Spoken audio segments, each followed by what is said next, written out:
Assalamualaikum warahmatullahi wabarakatuh. Waalaikumsalam. Saya Sampen Suhaimi selaku warga Banten yang cinta sejarah, terutama sejarah Banten, yang sampai saat ini begitu luas, begitu detail, begitu banyaknya yang belum kita gali dan belum kita kenal. Bahkan sejarah Banten masih menyimpan misterinya yang menjadi keniscayaan bagi anak-anak keturunan Banten untuk menggali. Dalam hal ini saya berkepentingan untuk mendatangi Abah Yadi selaku orang yang saya percaya untuk jadikan sumber atau narasumber dari apa yang saya tanyakan. Beliau adalah ahli filologi, ahli manuskrip kuno, juga ahli sejarah dan juga paham tentang arkeologi. Tiga hal yang menguatkan posisi sejarah sebagai sejarah yang rasional dan sejarah yang ilmiah dengan tiga itu tadi. Maka saya mengikuti aturan dan ketentuan untuk berketetapan pada sejarah yang logis, rasional dan ilmiah. Karena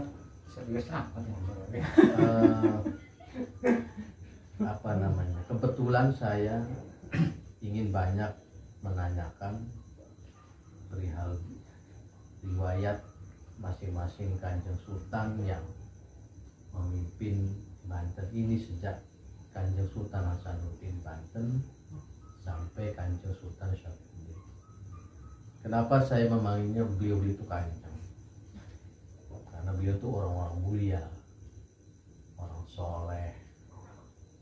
Bahkan menurut catatan sejarah, Kanjeng Sultan Maulana Hasanuddin Banten itu adalah mursyid tarekat Syadzaliyah, penerus dari ayahnya Kanjeng Sunan Gunung. Wajar orang Banten memanggilnya Kanjeng karena memang beliau adalah zuriat Rasulullah Shallallahu Alaihi Wasallam. Kita orang Banten merasa teranugerahi adanya Kanjeng Sultan Hasanuddin Banten ini ditakdirkan menjadi Sultan Banten dan juga adalah penyebar Islam di tanah Banten abad 16 Masehi. Langsung saja saya mau menanyakan kepada yang ahlinya, yakni Abah Yadi yang sering mendapatkan sertifikat dan piagam penghargaan bertumpuk-tumpuk sehingga rumahnya ini berisi dengan penghargaan.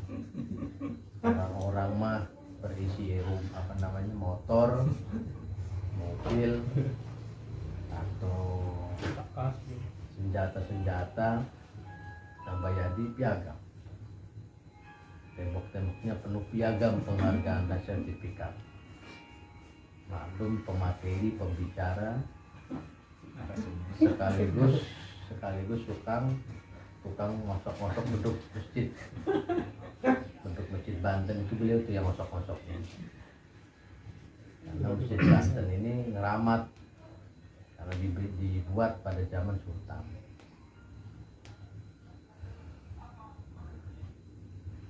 Ditemani oleh Rashid Ridho, seorang anak muda yang masih jomblo, meskipun ini anak muda yang kreatif, punya usaha namanya Studio Linggih, ruang karya, kegiatannya tukang keker, ngeker apa saja yang dikeker pasti bagus hasilnya. Pengantin, tukang sunat, tukang joget dikeker. Bahkan orang yang tengah bikin gerabak porselen dikeker. Nah, yang lebih bikin pertanyaan besar, kenapa pasir dikeker juga? Nah, inilah orangnya, pemuda Sabrang Lor. Pemuda Sabrang Lor itu berasal dari Serang Utara, Pontang, negeri legendaris, Pontang, never ending. Nah, kita teruskan atau kita mulai pembicaraan santai, ngopi sambil ngudut jalan. Nah, kita mau menanyakan tentang sejarah Banten ini, bahwa Sultan Banten pertama adalah Maulana Hasanuddin dengan nama asli waktu bayinya itu Pangeran Sebakengke, betul? Itu nama gelar. Oh, nama gelar. Nama lokal sama Nama asli bayinya Hasanuddin. Ini kadang kebalik ini. Nama aslinya Sebakengke katanya, nama gelarnya Maulana Hasanuddin. Nah, giliran saya tanya ke Abayan, ini bilangnya beda tuh.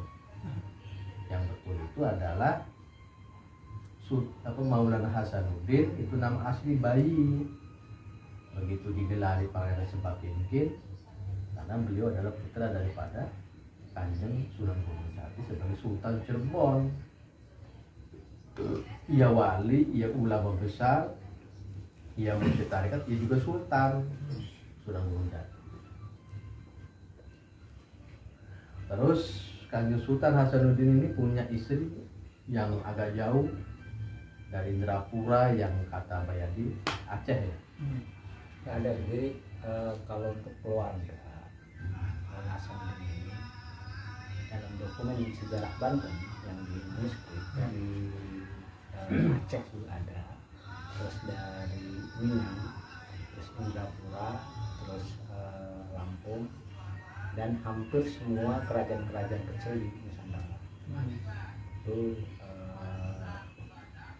putri-putri dari kerajaan-kerajaan ini dijadikan sebagai istri dari sultan. Nah, makna konotasi istri itu kan seperti makna konotasi hari ini istri seorang sultan istrinya banyak. Jadi istri secara politik dari anak-anak sultan di berbagai daerah itu adalah satu, bahwa daerah itu, kesultanan itu atau kerajaan itu bermitra penuh dengan sultan yang menghadiahkan anaknya untuk dijadikan sebagai istri. Karena itu adalah pertalian, untuk dijadikan sebagai pertalian diplomatik, sekaligus juga sebagai pertalian kekuasaan. Jadi kalau istrinya dalam hukum fikih, mungkin masa iya sih, sebuah pertanyaan besar kan. Seorang sultan, seorang tokoh agama, tokoh tokoh tarekat dan tokoh penyebar Islam, istrinya banyak, itu dalam kajian hukum fikih pasti akan bertentangan. Tapi istri-istri sultan dalam manuskrip itu, walaupun nggak disebutkan sebagai sebagai istri biologis, tapi dalam sisi politik hampir semua kerajaan, bukan hanya di Nusantara, di dunia, ketika sebuah kerajaan kecil supaya tidak diserang oleh kerajaan besar, sebagai ini akan anaknya kita akan jadikan sebagai sebagai bukan tumbal, anaknya akan dihadiahkan sebagai istri kerajaan yang besar itu. Ketika kerajaan kecil diserang, maka akan dibantu oleh kerajaan yang besar. Jadi sekolah perkawinan itu salah satu sebagai di samping untuk menyebarluaskan ajaran, yang kedua menyebarluaskan kekuasaan, dan akan berpengaruh pada ekonomi dan keamanan di daerah yang anaknya dipersunting oleh sultan. Dan ini bukan hanya Maulana Hasanuddin, tapi hampir semua raja-raja gitu, dengan kerajaan-kerajaan kecil. Nah, dalam dokumen-dokumen itu hampir rata-rata sebagian masyarakat menerjemahkan ketika sultan istrinya banyak, ini kan menjadi satu nggak rasional gitu. Ketika istrinya banyak, masa ya sih? Nah, istri-istri itu kan juga ada aturannya gitu. Maka ada permaisuri, selir 1, selir 2, selir 3. Tetap istri sultan itu 4 yang sah. Permaisuri, istri utama, selir 1, selir 2, selir 3. Dan ini selir 2, selir 1 sampai selir 3 akan berubah posisi menjadi selir 1, atau akan menjadi posisi menjadi permaisuri, tergantung situasi dan attitude dari sang istri-istri raja itu sendiri. Itu dari suami istri. Sehingga dalam dokumen istri dari Maulana Hasanuddin itu banyak, itu nggak disebutkan permaisurinya siapa, nggak disebutkan selir 1, selir 2, selir 3-nya siapa, karena catatan dalam negerinya, catatan manuskrip lokalnya yang ada di pemerintahan Sultan Banten ini tidak ada yang tersisa. Sehingga kita yang mengkaji tentang sumber-sumber sejarah maka harus masuk ke wilayah-wilayah yang daerah di masanya Banten berhubungan dengan berbagai kerajaan di Nusantara ataupun di luar. Itu dari istri. Kemudian ketika anak pinaknya yang menjadi pertanyaan besar tadi tentang Sabah Kingking sebagai apakah Sabah Kingking ini sebagai raja, sebagai nama lahir ataukah nama lakob. Jadi Sabah Kingking itu nama lakob setelah berhasil menyatukan kerajaan-kerajaan kecil yang ada di Nusantara, Tanah Jawa dan Sumatera untuk melakukan perlawanan ke Malaka di 1521 sampai 1523. Karena Maulana Hasanuddin sebagai anak beliau mampu mengkondisikan berbagai kerajaan kecil dengan diplomasinya. Karena Sabah itu artinya silaturahmi dalam bahasa Arabnya, dalam bahasa Indonesia itu berkunjung. Jadi Sabah itu mengunjungi, mampu berdiplomasi dengan seluruh para raja-raja di Nusantara untuk melakukan perlawanan ke Portugis di Malaka di tahun 1521 sampai 1523. Dapatlah gelar Sabah Kingking. Maka dikenal juga Sabah Kinkin. Nah, Kinkin ini artinya diplomasi. Sabah mengunjungi, Kinkin itu diplomasi. Sehingga dapatlah gelar Pangeran Sabah Kingking.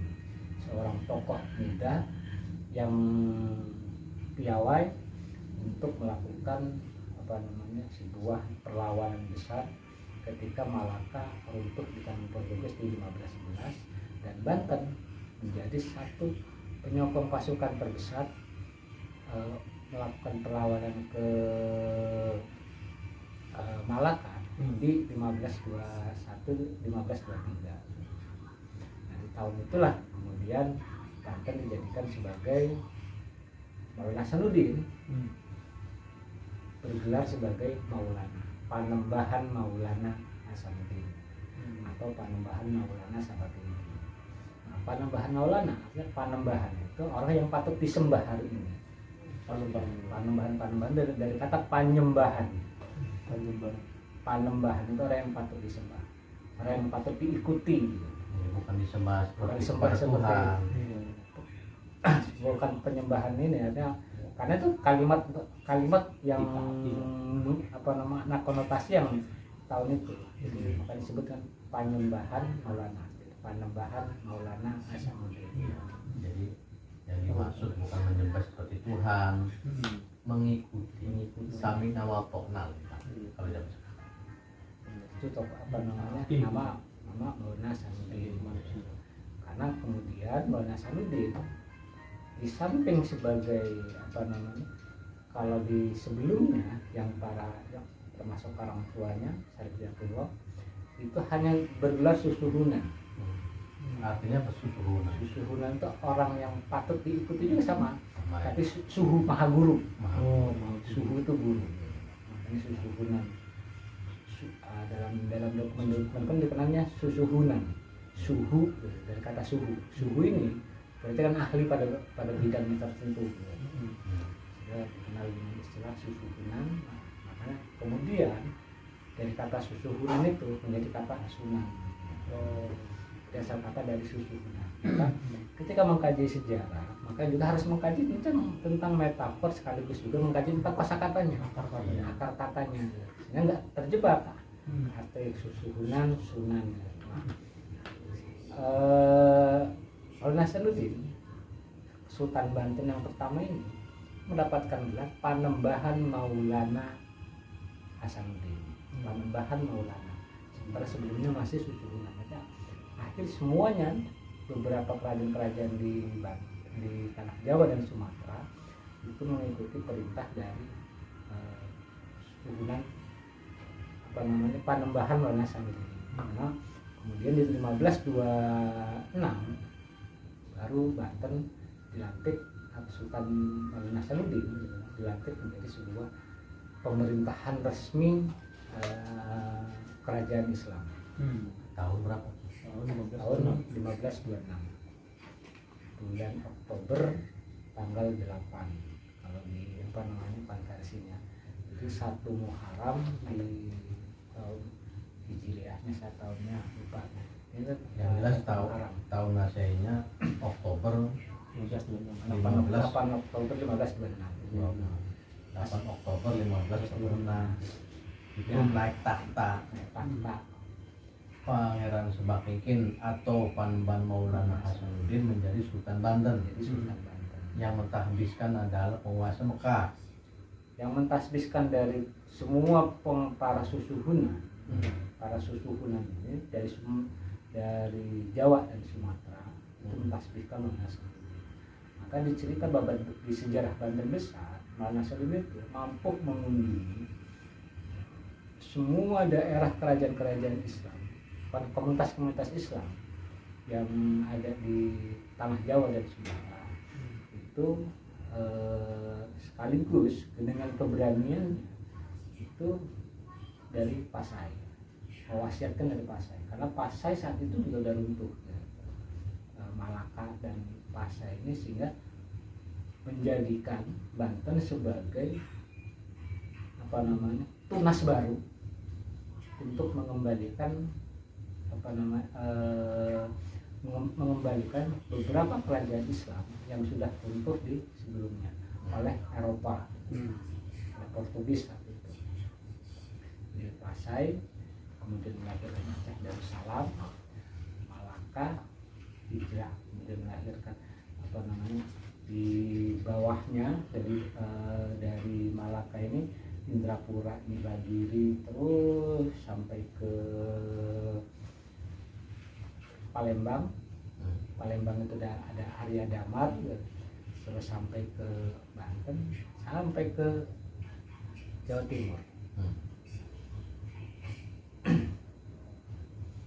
Maka di tahun 1925 Maulana Hasanuddin ini menikahlah dengan Ratu Ayu Kirana. Tahun berapa? 1525. 1 tahun sebelum ini dilantik bisa itu ada sebelum pelantikan itu. Jadi dengan Ratu Ayu Kirana, putri Raden Patah. Nah, itu di dokumen itu disaksikan Sunan Ampel, Sunan Bonang, terus dengan beberapa apa namanya susuhunan itu. Jadi nikahnya di Demak. Dengan dihadiahi 1 meriam besar yang kita kenal hari ini adalah meriam Ki-Ageng. Sebagai hadiah pernikahan dari Demak. tapi ketika melihat dari tulisan dari ornamen yang ada di meriam, itu meriam Turki. Meriam adalah meriam Turki. Apakah itu hadiah dari Aceh yang dikirim ke Demak ataukah tidak? Itu dokumen belum ditemukan, karena dokumen-dokumen yang menjelaskan bahwa itu hadiah dari kerajaan Demak itu di dokumen abad ke-17. Itu bukan dokumen sejaman. Maka itu harus melacak kembali kebenaran informasi itu. Karena inskripsi yang ada di meriam itu adalah meriam Turki. Inskripsi itu tulisan. Tulisan, saya lupa namanya. Tulisan yang ada di bagian ada nama Kruj itu apa? Kruj. Jadi ada ornamen yang di belakangnya bentuk segitiga dengan garis-garis. Itu juga ada maknanya, terus juga ada lafaz bahasa Arab tentang kekuatan bukan amalan perang, tapi itu tentang motivasi untuk melakukan sebuah perlawanan kepada kekuatan jiwa. Rasanya akibatul ada bahasa Iya, bahasa Arab. Akibatul khair rasanya. Perkataan Ali. Di ungkapan Sayyidina Ali dalam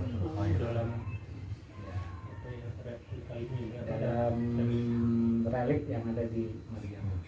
Nah, itu pertanda jelasnya, posisi pertanda bahwa Banten di abad awal Kesultanan di masa Maulana Hasanuddin ini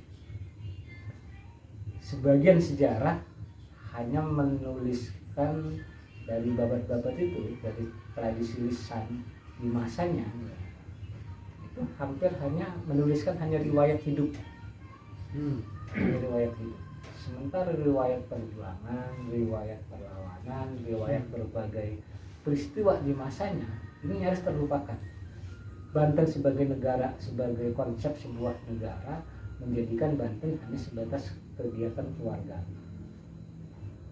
Karena posisi Banten saat itu sebuah negara.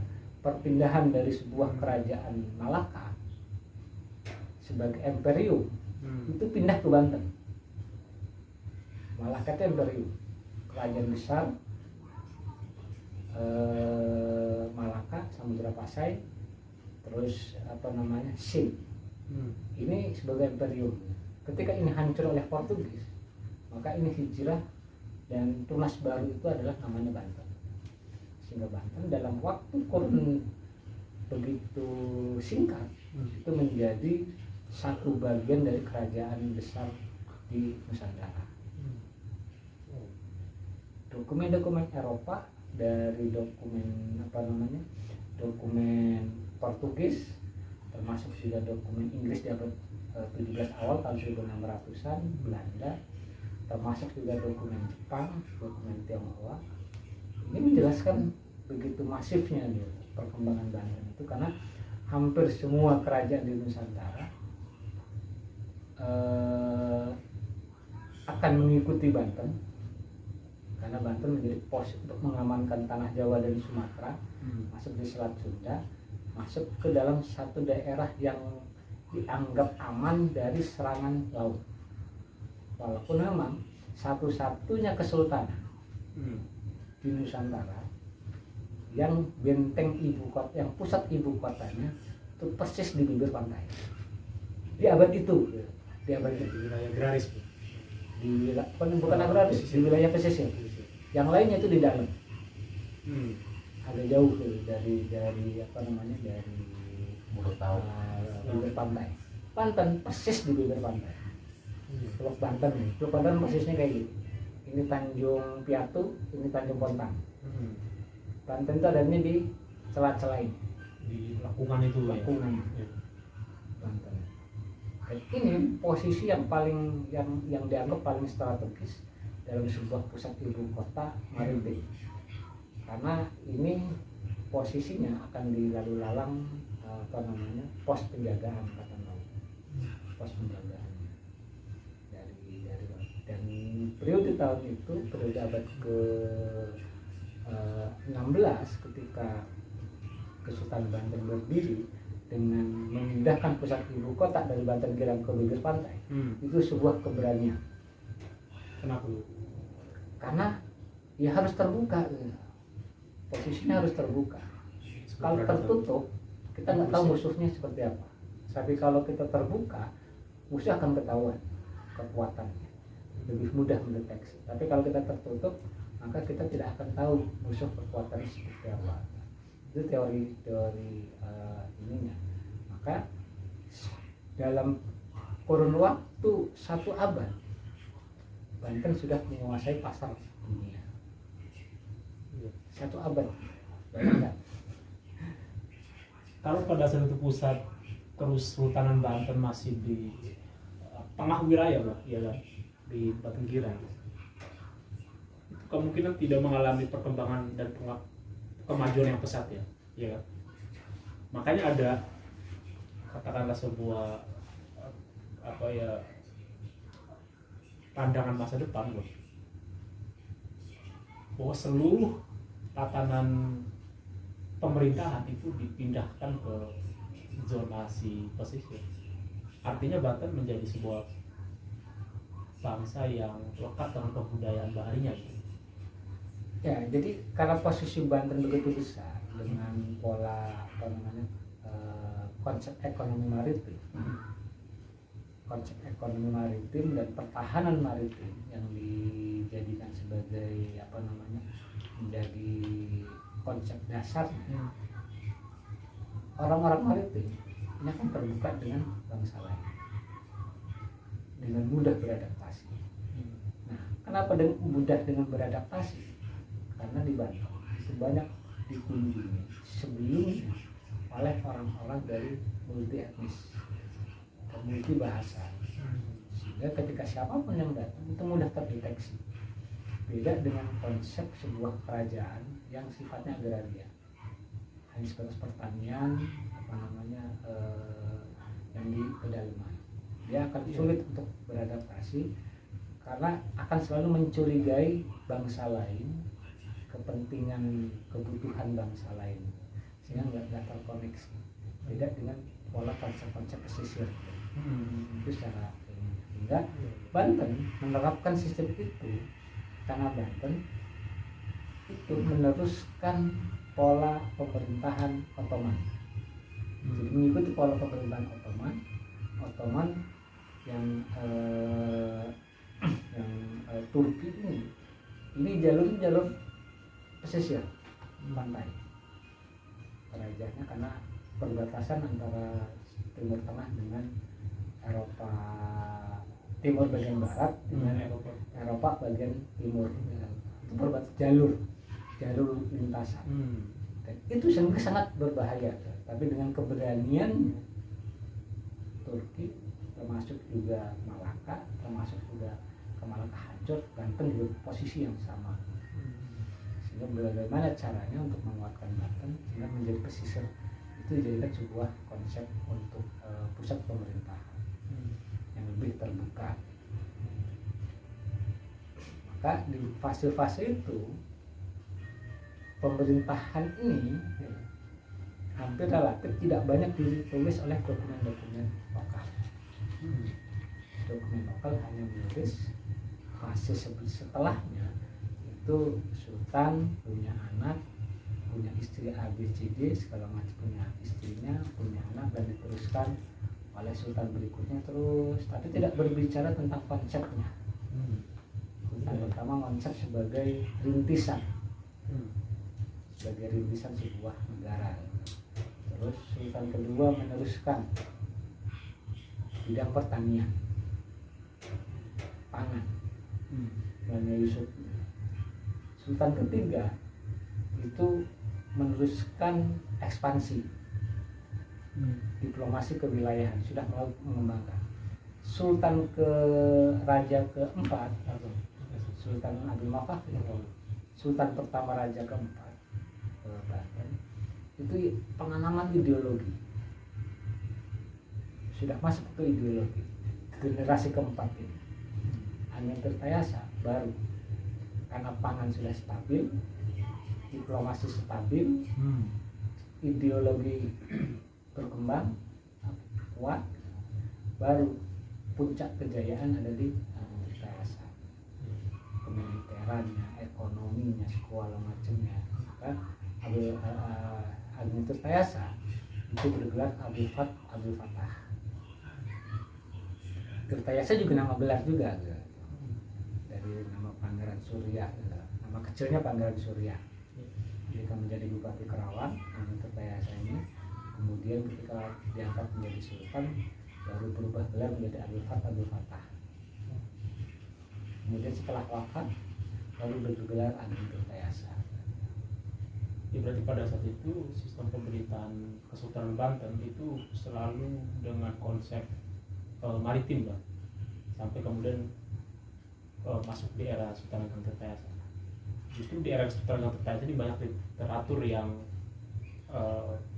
bicara soal sebuah tatanan yang unggul, bukan hanya di wilayah Nusantara pada saat itu, tapi juga menjamak diplomasi dengan, Kalau melihat dari beberapa dokumen semenjak Abdul Mafahir, ini dokumen koran-koran saat itu ini sudah banyak berkembang, sudah banyak menginformasikan tentang Banten.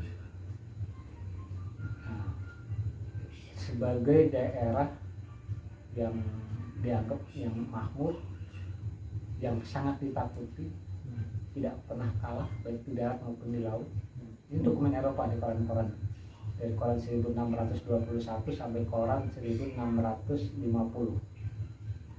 Ya, tidak pernah kalah. Terus juga emas intan, orangnya hidupnya santai, orang hidupnya santai karena semua barang itu datang ke Banten. Orang pada berniaga dengan harga yang fantastis karena semuanya itu diatur oleh negara, oleh kebijakan negara.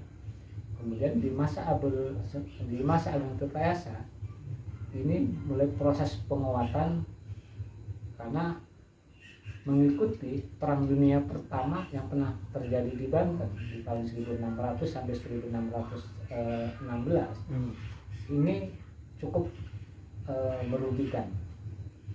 1600 itu Perang Dunia Pertama antara rebutan Teluk Banten, Inggris, Portugis, Belanda, Prancis. Inggris dengan Prancis itu bersekutu, Belanda dengan Portugis. Perangnya di Teluk Banten untuk merebutkan Banten. Nah, peperangan ini sangat merugikan. Sehingga itulah yang kemudian menjadi satu satu peristiwa besar yang tercatat di sumber-sumber Eropa.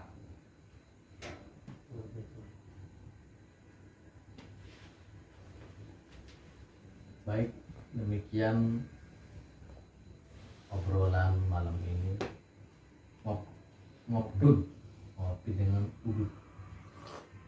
Temanya profiling Pangeran Sembakingkin atau Panembahan Maulana Hasanuddin atau Kanjeng Sultan Maulana Hasanuddin Banten. Mudah-mudahan manfaat karena yang bicara adalah ahli. Sekian untuk sementara ini dan kita akan bersambung dalam episode berikutnya. Sekarang kita memulainya atau tampilan sekarang tentang Maulana Hasanuddin. Insyaallah dan waktu kita akan membahas tentang Maulana Yusuf. Baik, saya cukupkan. Mohon maaf apabila ada kekurangan dan ada kesalahan atau keliruan.